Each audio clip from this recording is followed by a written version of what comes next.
Hello everyone. In today's tutorial we are going to learn about the data frame, data structure of pandas, what actually a data frame is, how it can be created, and what are the other terms related to it. So let's start. Just like creating a series data structure, we create the data frame.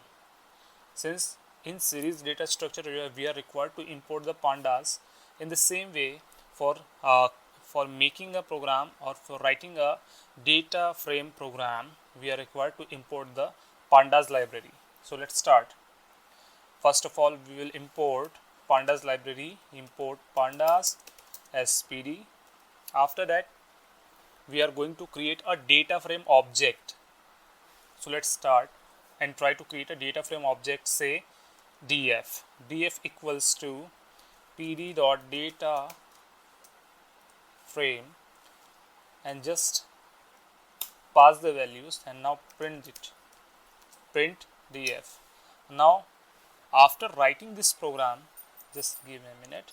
So here we can write the first line represents that we are importing the pandas library, whereas the second line represents that we are creating a data frame object. Here the df is known as the data frame object. It is a data frame object, whereas pandas is actually a library that we are importing here for creating the empty series or empty data frame object, and then we are printing the values that we have passed here.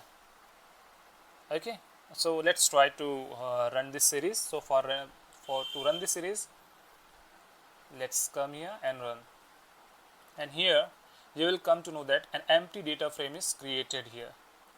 Clear?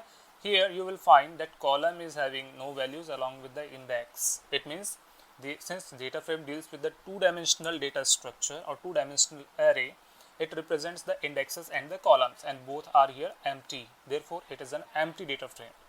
So in this way, we can create an empty data frame. Thank you everyone. If you have any doubts regarding this concept, please let me know in the comment box. Thank you. Have a nice day ahead.